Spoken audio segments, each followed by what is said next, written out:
developing news story in Zimbabwe at the moment where thousands of people are flooding the streets of the capital, Harare. They are demanding the resignation of President Robert Mugabe. Soldiers have cheered the crowds, and that's confirmed the army's role in bringing Mr Mugabe's 37-year rule to an end. As numbers on the streets have swelled throughout the morning, state media have said that 8 out of 10 regional branches of the governing Zanu-PF party have passed a vote of no confidence in the president. Mr Mugabe has been under house arrest since a military takeover 4 days ago. No, basically, we are Zimbabweans. We're saying to our army, thank you very much for the peaceful intervention, and it's time for the masses of Zimbabwe to say Mugabe must go, and must go like yesterday. We can't wait to see his back. For us, it's about a new beginning. For us, it's about the end of a tyrant rule, and we are going to take our Zimbabwe back. As you can see, people are flooding in from all parts of Harare into the city centre. There's an incredible atmosphere of excitement, of anticipation. Now is the moment they sense Robert Mugabe is gone. His age is over. They're no longer afraid. That's why they're here on the streets. Well, that was our Africa editor, Fergal Keane, in Harare. More from him throughout the morning and the day, of course. Another of our correspondents, Andrew Harding, our Africa correspondent, can bring us the latest on the ground. Andrew, I've heard you throughout the morning describing some of that excitement. What does it feel like to you? It feels, well, as everyone's telling me, like a revolution. The mood here is one of delirium, of ecstasy. I'm just walking past an armoured personnel carrier here. Thousands of Zimbabweans converging on all these streets, and here people mobbing the military, thanking them for the coup that triggered this. It's extraordinary, the smiles, the grins, everybody coming together with one focus for now, and that is getting rid of President Mugabe. The fear that kept so many people in check for years has lifted with the permission of the military and of Zanu-PF, who authorized today's events. And now people are going quite, as I say, delirious with happiness, with hope that President Mugabe will very soon step down. And when you ask them, then what? People say that this has gone beyond something that Zanu-PF can control, that there is such a groundswell now of hope and passion for real change here. So it will be very interesting, I think, in the days and weeks ahead, the extent to which Zanu-PF can manipulate this, control this, and keep its iron grip on power. Andrew, I mean, clearly what you're seeing around you at the moment is excitement, energy, and people believing that that Zimbabwe is moving into a new phase. And yet, are there people who are worried about the future of the country? I don't know. Are there people queuing up in shops and stockpiling goods and trying to get money out of banks? Well, they are, because that hasn't changed. The economy is in crisis, unemployment soaring, the currency struggling. Well, it's not Zimbabwe's currency. They use the American dollar here now.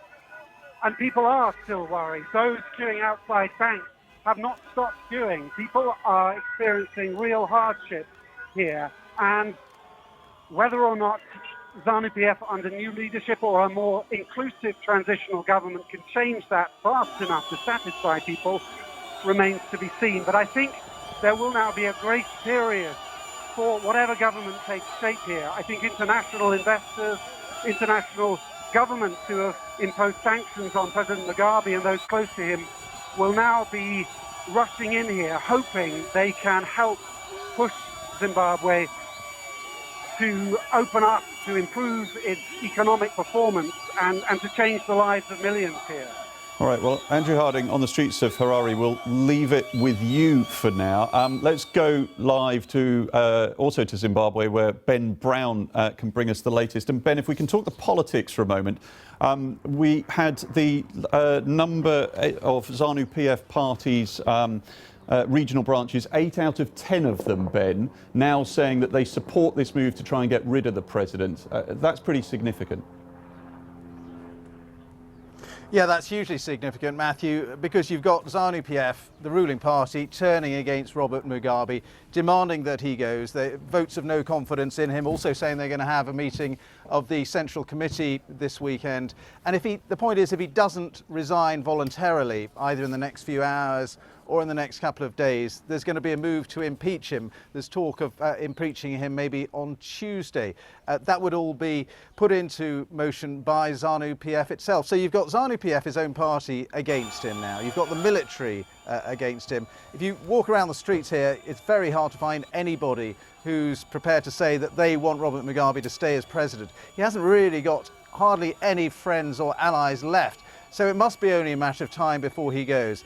Does he resign of his own free will, maybe in return for guarantees about his safety, either staying here in Zimbabwe or being given safe passage abroad into exile with his family? We'll just have to wait and see. Is this, Andrew Harding was describing moments almost of ecstasy for people, but this is not a moment for Zimbabwe without political and therefore national danger, is it? No, and there's huge uncertainty. You have to think about this really as a power struggle within Zanu-PF. There were elements around Emerson Mnangagwa, who was the vice president, who was pushed out by Grace Mugabe, Robert Mugabe's wife, and the military sided with him and against her. That's what the crux of this has been about, why the military took over. They simply weren't prepared to have this country being run by Grace Mugabe, 40 years younger than Robert Mugabe, and a woman who, for many people here in this country, they simply couldn't stomach her as president. She's got a notorious reputation for an extravagant, flamboyant lifestyle and so on. So they didn't want her. That's why all this has come about, really. And the key question is, what replaces Mugabe if and when he does stand down? And as we say, that's only a matter of time.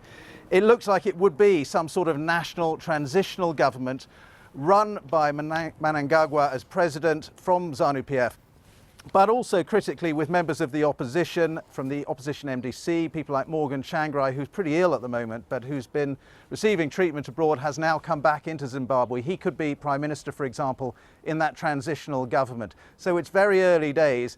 It does look like revolution, it looks like an uprising on the streets, but I'm not sure it's quite that simple. In the end, I think Zanu-PF will still be very much in charge. All right, Ben. Well, we will leave it with you there in Zimbabwe for now.